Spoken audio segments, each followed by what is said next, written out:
I moved to San Francisco because I wanted to understand how these 20-year-olds build billion-dollar companies. And I meet a guy named Naval Ravikant. So I remember I was talking to him once about leverage. The best entrepreneurs have the biggest output for unit of time. Time multiplied by leverage equals output. And this is what I learned. Naval taught me this.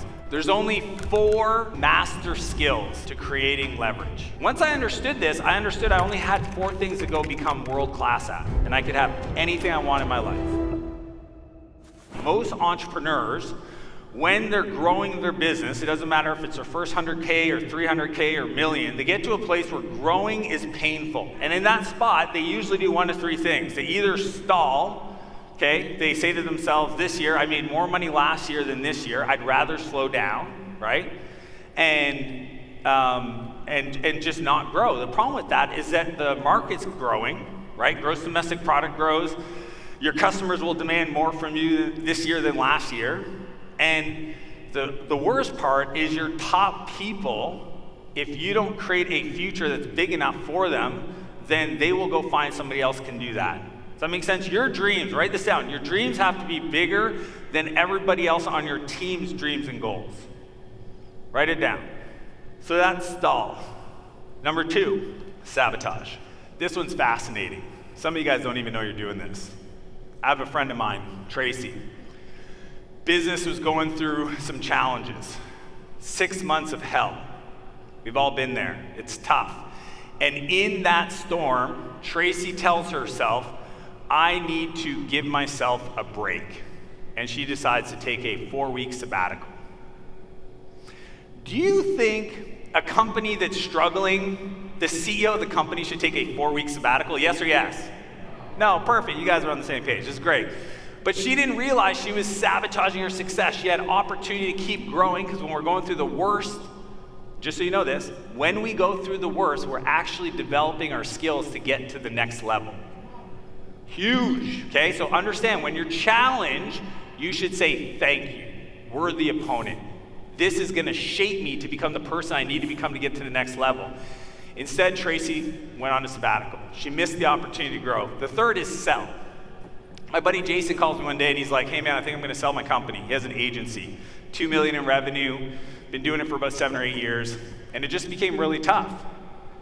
And I said, Jason, write down all the stuff that you don't like about your business today. And he made me a list. And I said, if those things weren't true, would you sell the business? He's like, no. And I said, well, let me invite you to consider a different perspective. I know you want to go do something else. You think the grass is greener. Here's what I know. You've just hit your new complexity ceiling. We all have them. Write down complexity ceiling. Complexity ceiling. Anytime it gets hard, I want you to look at that term. I said, it doesn't matter if you solve it now or you leave and start something else, you will hit this same level of complexity where you decide, I don't want to grow anymore. It's your pain line. So what I want to share with you today are 3 strategies to overcome that pain line. The first principle that I want to share with you, and it's a universal principle, it's the buyback principle. We don't hire people to grow our business, we hire people to buy back our time. It's a calendar over a capacity strategy. See, most entrepreneurs, when they're growing, they go, well, now I need to hire another logo designer. I need to hire another real estate agent. I need to hire another electrician. And I would say, no, you start with your calendar first. Because here's the deal. If you do the second, you get the first. But if you do the first, you definitely don't get the second. Most entrepreneurs get to about 1.2 million, about 12 employees, where their life starts to get really painful. That pain line is screaming at them every day because they violated this rule. This is the framework. Draw this loop, okay? It's a loop. You need to go through these 3 steps to move forward. So every time I hit a pain line, okay, today I own dozens of companies, and my calendar completely shifts 2 or 3 times a year. So I'm gonna teach you the exact same thoughts of how I look at my calendar every time I hit my pain line. First step is we gotta audit. We gotta audit our calendar for time and energy. It's not enough to just look at what we're doing that we can pay somebody else to do. It's what are we doing that sucks our energy? What I call green or red stuff. If we can replace that with green, we will transform our lives. Then transfer is the ability to give what we're doing today, the work, to somebody else, but check this out, without taking any extra time, using the camcorder method. And then the third, the problem with Phil, is most people get to the first and second step, and then they decide to do a 4-hour work week. I ain't here to do a 4-hour work week, okay? I'm here to teach you guys all how to create an empire. And that word might scare some of you, but let me share with you my definition of empire. You'll want to write this down. A life of unlimited creation you never have to retire from. A life of unlimited creation you never have to retire from. That is an empire. If we fill properly that newfound time, then we continue upward. If we don't know what to focus on when we find that extra time, then we will just repeat that cycle. And some of you guys have been in that spot. You grow, you go down. You grow, you go down. Maybe not you, maybe the people out there. Maybe somebody you know out there, right? Up, down. They oscillate. If you follow the buyback loop, you'll continue to grow. And that's what we're here for today. $1 million companies were not built off $10 tasks. Write it down. This is math 101. There's not enough hours in the week for you to grow if you're doing $10 tasks. And we have a lot of mindset monsters and beliefs that just won't support us to actually scale. The first key strategy I want to teach you about is the replacement ladder. So I want to ask everybody to write down, if you were starting from scratch today and you had the ability to hire your first employee, who would they be? Write down the answer. Who would you hire first? I want everybody to write it down. Who would you hire first? Yeah, that more of a query goal. Yep. All right, we're going to start over here. I want to hear some answers. What do you guys got? Sales? Anybody else? What do we got? Copywriting? Cool. Sheet metal roofing, so somebody can do sheet metal roofing. Perfect. Anybody else? VA? Anybody else? Cold callers? Assistant? Anybody? Secretary? Recruiter? I love those. Here's the fun part, is I can tell the maturity of your business acumen by the hire. Yeah, they're versatile. And it's because I've been doing this for 25 years. There is a strategy that I learned from this guy, Richard Branson. Okay? Now here's the cool thing about Richard. Richard's the billionaire every billionaire wants to be like. And it's just true. Whatever you think he is, how he is exactly who he is. In 2016 or 15, I got a cold email from my buddy out of the blue. Hey, Dan, I'm getting together with Richard Branson in Verbier, Switzerland. Do you want to join? Let me look at my schedule. Yeah, clear. Yeah, of course I want to join. Like, I grew up reading his books. It was so funny because I got the email in May and I thought it was an April Fool's joke, but I'm like, it's May, it's not April. And honestly, it wasn't until I was in Switzerland at his house, AKA lodge, 16 bedrooms, 20 staff, massive. In that living room, sitting in that couch, and Richard comes out from the back and actually comes in and says hi to everybody, blah, blah, blah, that I actually believed he was showing up. Well, you guys gotta understand, you wanna talk about imposter syndrome? Ooh, it was so strong. In that group of people was Tim Ferriss, the founder of Square. You guys know Brian Johnson, the blueprint guy right now? He's doing all those like weird life hacking stuff. He was there, he just sold Braintree for $600 million. And there's this Canadian kid that I got invited because some guy that I invited to a dinner liked what I was building at the time and said, do you want to join?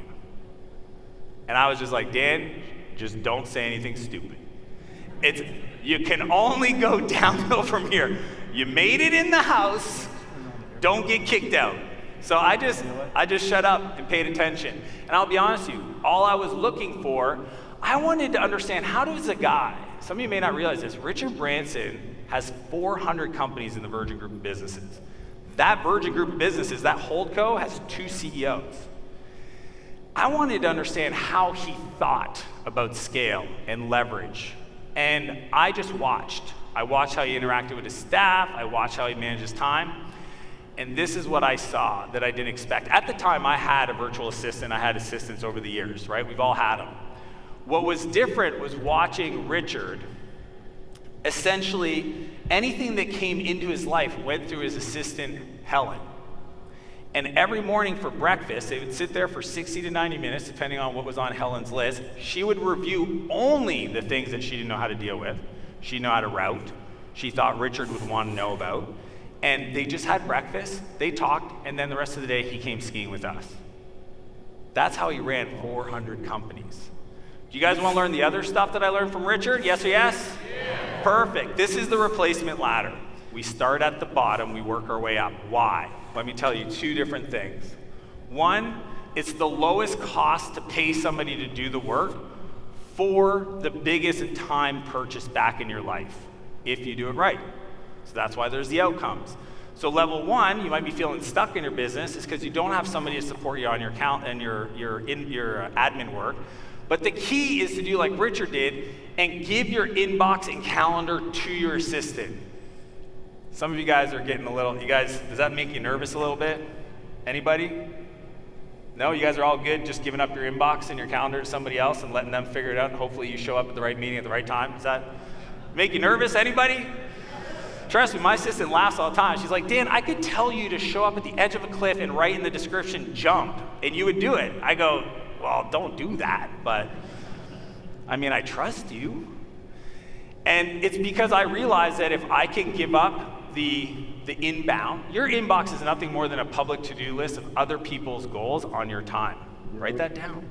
Your inbox, your email, is nothing more than a public to-do list of other people, strangers' requests on your time. And you allow yourself to be addicted to that. So step one is admin. Number two is your customer success, your fulfillment. This is where you have somebody that helps you, but the key is you got to give away your support and onboarding. So when I enroll somebody in any of my companies, okay, now I have CEOs that run them, but when I was doing it, the first hire after admin would be somebody to help me take the deal that I just closed and move it forward. In real estate, it's a transaction coordinator, right? Like, you need somebody that'll work with the customer and do all the stuff. You can still be the specialist, but give that to somebody else. Level 3 is marketing, right? Now you want to start building and designing a playbook to generate leads, okay? Because if you don't do this, I'll tell you what happens. Sales is 4 because you as a CEO will always be able to sell better than anybody else you hire, and you know it.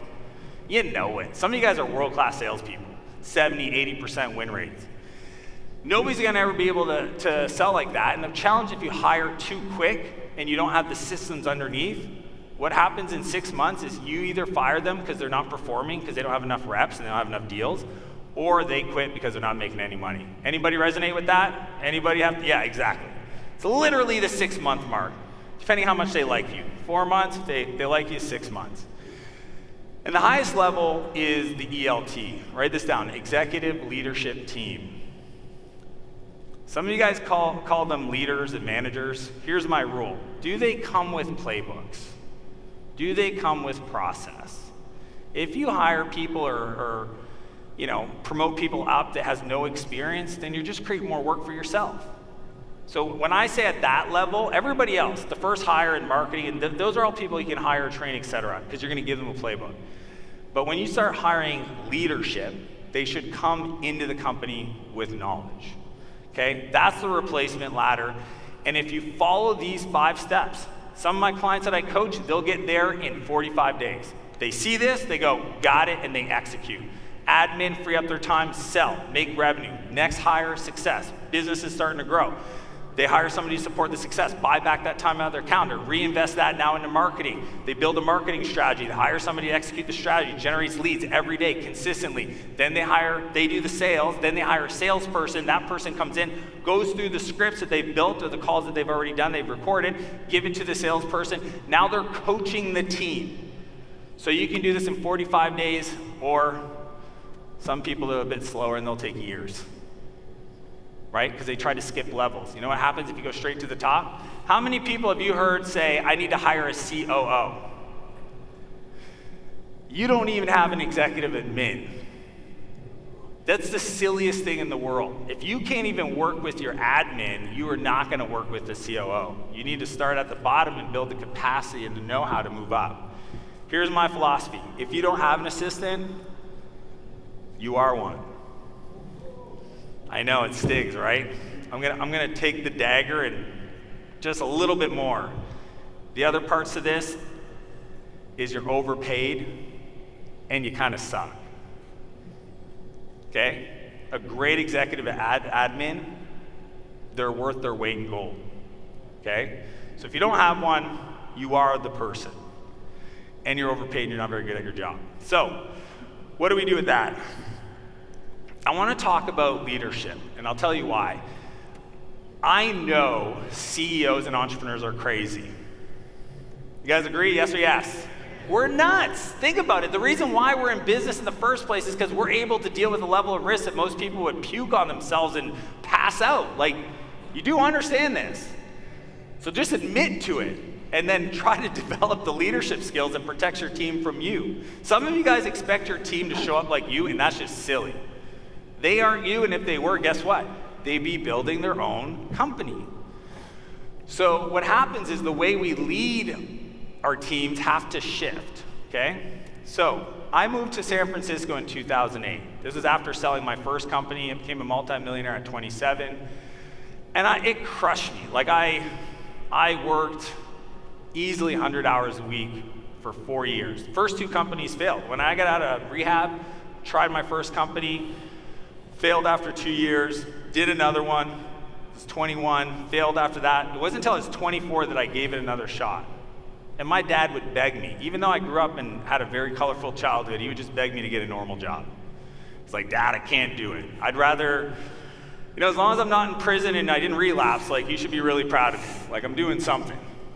I know I'm not making any money, but I think I'll figure it out. And it wasn't until I was, almost in my early 30s that I figured it out. So I moved to San Francisco because I wanted to understand how these 20-year-olds built billion-dollar companies. Does that ever make you wonder? These tech entrepreneurs, you read about them on the news, like, how do they do this? How do they convince these old white guys to give them hundreds of millions of dollars to build these tech platforms to, and they're like barely old enough to drive? Like, it fascinated me.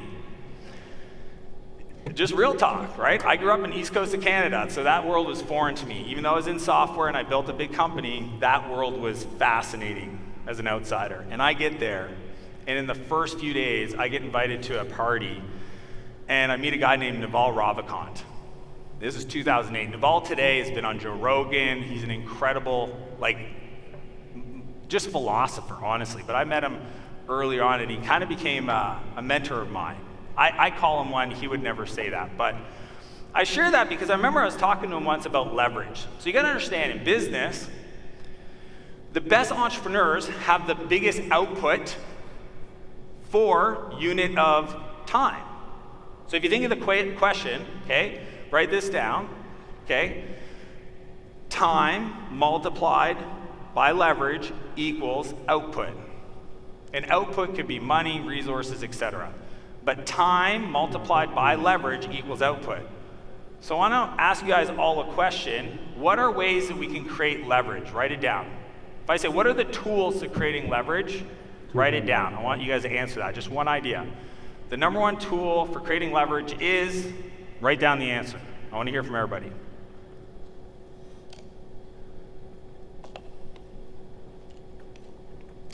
All right, let's hear from over here. What do you guys got? Raising money? 80-20, I like that. Anybody else? Social media, AI? Delegation, yeah. Leverage, people, I like that. Anybody else? Automation, what else? What? I can't hear you. Systems, ooh. I love systems. Do you know what systems stands for? Save yourself time, energy, and money. Write that down. Systems equals 6 and 7, save yourself time, energy, and money. Here's a fun fact.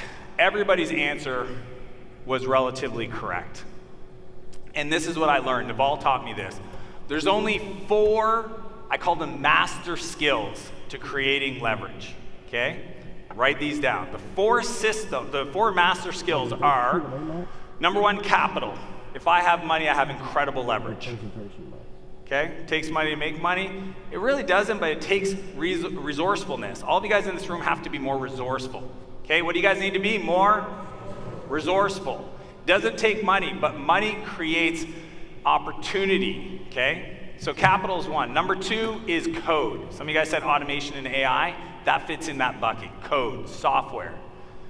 3 is content. Somebody's talked about, I think, podcasts and social media. Content. I can create a system, an SOP, and it takes me an hour to create, and if I have 100 employees, that one system can train 100 people without extra effort from me. Does that make sense? Yes or yes? The 4th is collaboration. It's people. Okay, so the 4 C's, write them down. Once I understood this, I understood I only had 4 things to go become world class at, and I could have anything I want in my life. Code, capital, content, collaboration. So specifically, I want to talk to you about how to lead people, the collaboration side. Most entrepreneurs go on the left side, transactional leadership.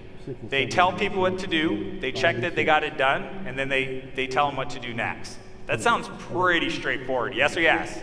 Yeah, everybody, I did that for 15 years. 15 years of starting companies at 17 until I finally made some money at 28. I mean, not 15, but a lot of time.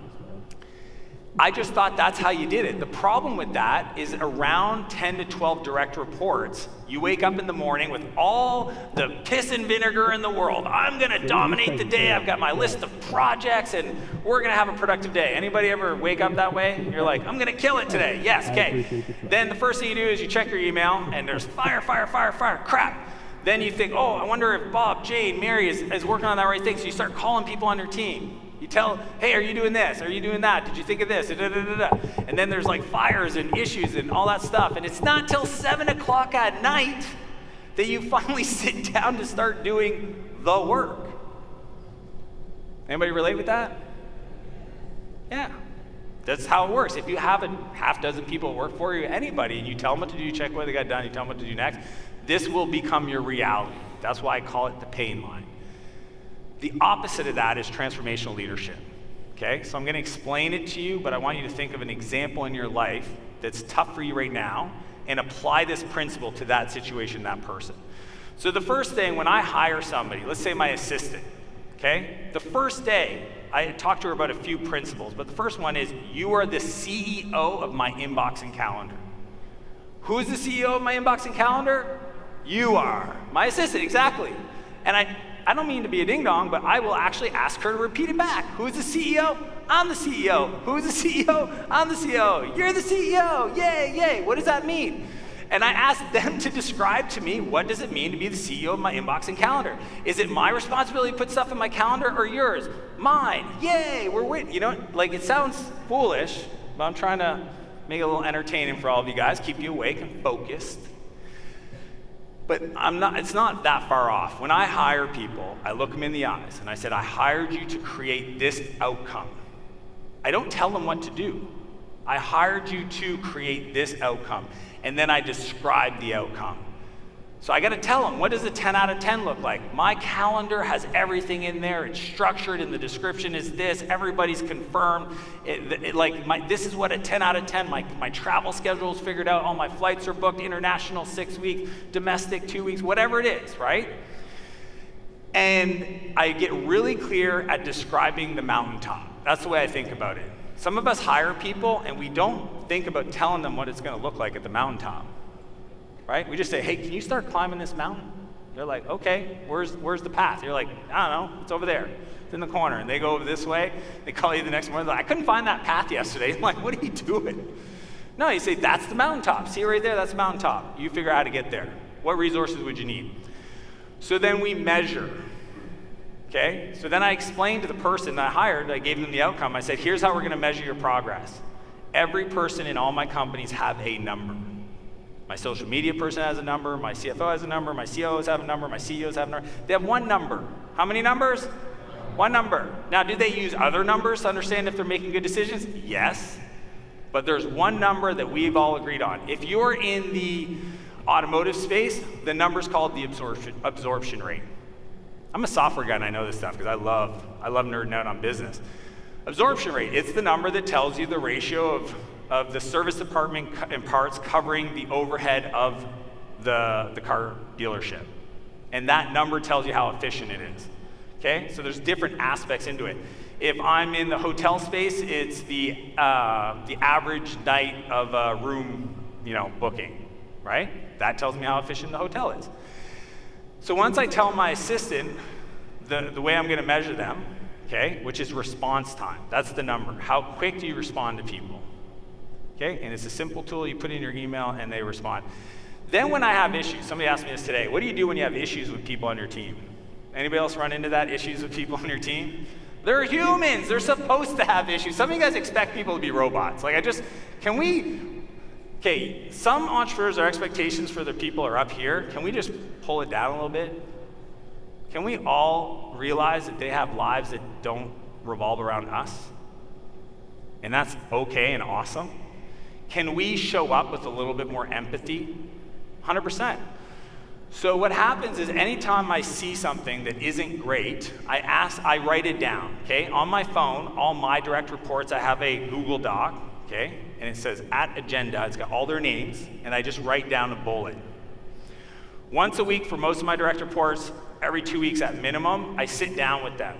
Guess what's the first agenda item in that meeting? Guess. Review my list. Literally, the other person's meeting or one-on-ones is review Dan's list. So I pull up my phone because I forget what I wrote in there, and I pull it out. Literally, every meeting, I have a daily meeting with my assistant, Ann. Guess what? She's like, hey, Dan, what's on your list? And I open it up because I forget. I like to just write stuff down. Let me pull it up here. Discuss podcasts when traveling to optimize flights. Example, Charleston podcast. That's the first item on the thing. I just wrote it down. Now, here's the kicker, though. Coach. The way you coach somebody isn't to tell them what they did wrong and tell them how to do it right, which is what most of us do. The way I coach is, number one, I ask myself, what is the principle that was violated? What expectation do I have, and what is that principle? Most oftentimes with leaders, I want to teach you to become a transformational leader is I want to teach you the process of creating other leaders, okay? And the way we create other leaders is by coaching them up. But most of us have never trained other people or known what a coach does. I'm going to give you the 3 steps. First step, write this down. We go to principle. What is the principle they violated? Okay, so in that situation for Ann, there's 5 core my SOPs, which you say it's called North Stars. Actually, do you guys just want the Google Doc that I work with for my assistant? Would that be helpful? All right, here's the deal. Just because you guys are friends of Carlos, follow me on Instagram, Dan Martell, 2 L's of Martell, write it down, at Dan Martell, or you can pull out your phone, do it now. And then message me, Freedom EA, and that'll tell me to give you that document, okay? Because I'm not giving it to anybody else. And if you're watching the recording, it's not for you, just for you guys in this room. Cool, yes or yes? Awesome. In there, you'll see I have North Star principles. Dan Martell is my name, in case you guys were. The North Star principle, one of them is that the calendar is a work of art and complete and always optimizing for revenue. That's my calendar, okay? And that is one of the things that was kind of violated. She may not have known, I got to coach her up. So the first thing I said, the thing I want to talk about is the fact that my calendar wasn't at 100%. The second part to that is a story. That's why I always write down examples, okay? Give them a story of when you learn that principle. Okay, so let's take something simple. People have to show up on time. Does that bug anybody else when people show up late for meetings? Perfect. Okay, principle. If you're on time, you're late. Does that make sense? That's my principle. You may not even know you have these unexpressed expectations, so we got to document them, we got to codify them. If you're on time, you're late. So if you're late, you're super late. That's the principle. I learned this the hard way. I had a client, I was supposed to meet them, I didn't show up on time, and as soon as I showed up, they said, you missed the deal, I'm going with your vendor, nobody's late for meetings ever again. And I embarrassed myself. You tell your personal story. Okay, you can do a 2-minute story, you can do a 10-minute story. So depending on the executive, I might tell a 10-minute story to really make it land. And at the end, this is the third part. So first part is principle, second part is story, third part is takeaway. I'll ask them, what did you take away from that story? What did you learn? And they'll say to me in that example, if I'm not 3 minutes early, I'm late. That's awesome. Then commitment. Will you make a commitment that in the future you'll always be on time? Yes. If I did that with somebody, what's the probability that you think they're going to be late in the future? Low. Because they understand that it comes from my heart and that I learned this the hard way and I don't want to have you learn this. Right now it's low stakes. We just started working together. I need you to know. Most people don't follow this process for coaching, okay? So this is the transformational leadership. We start with the outcome. Where are we going? Then we go to measure. What is the one number? And then we coach them whenever we see them violate anything. And we teach them our thoughts and our stories, our experience.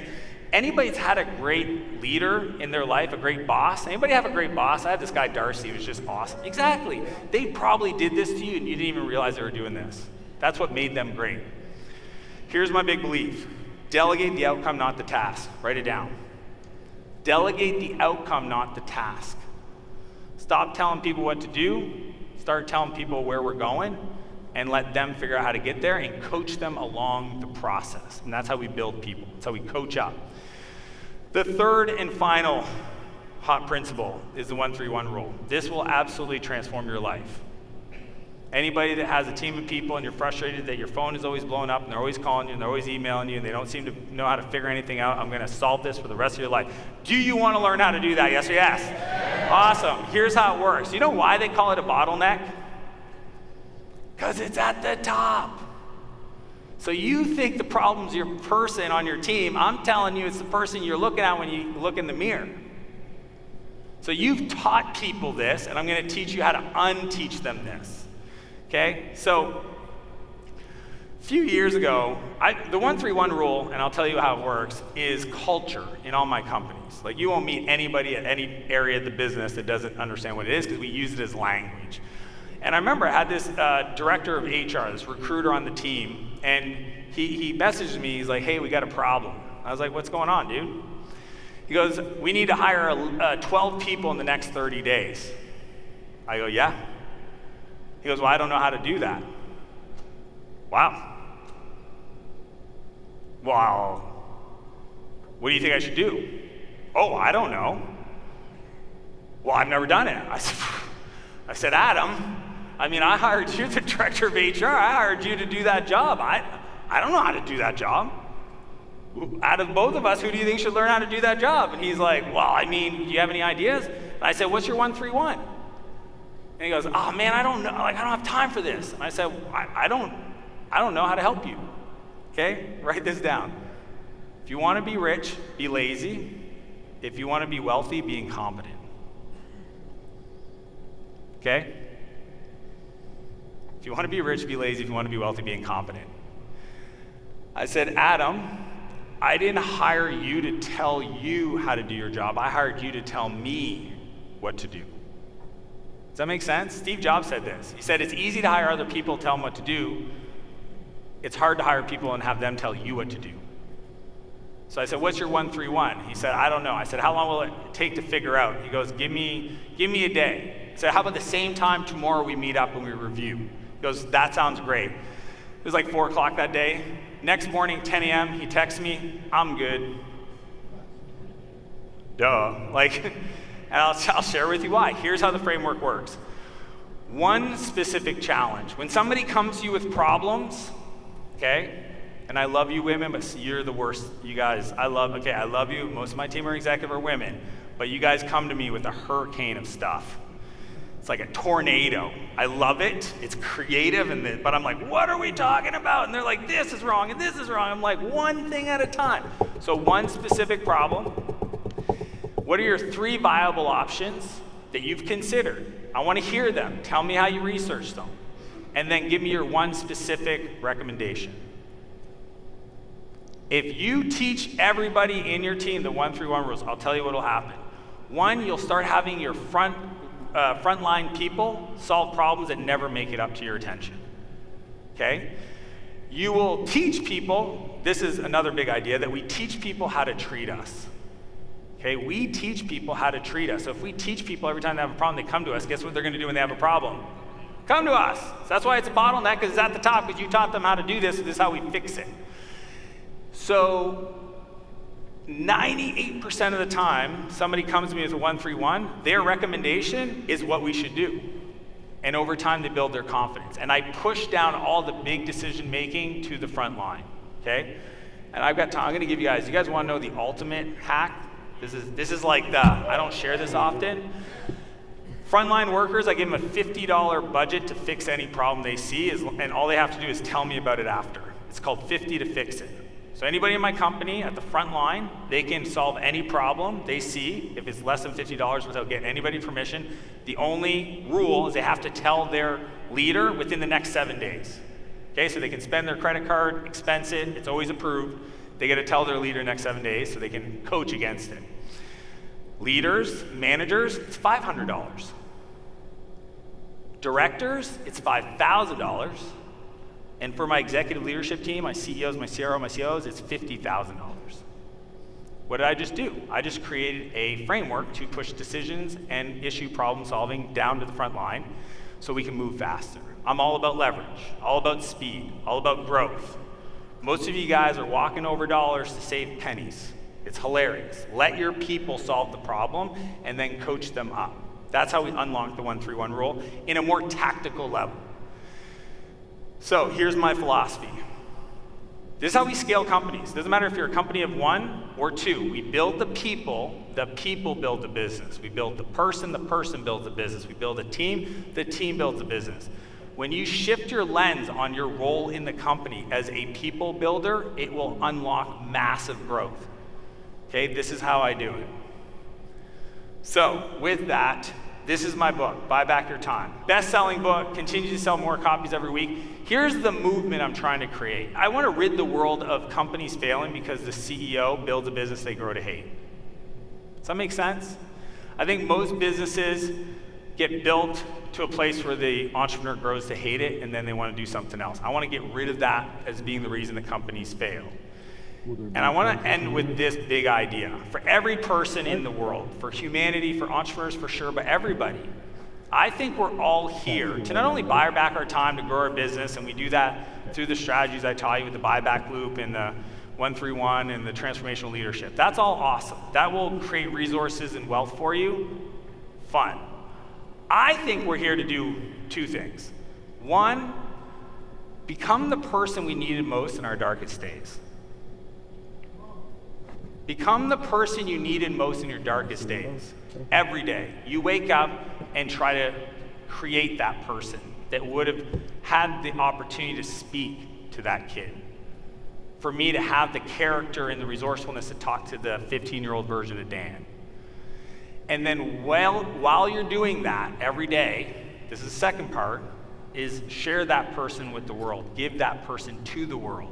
And your world may be your kids, your world may be your community, your church, your CrossFit gym. I don't care. It may be social media, and I think that would be the best place.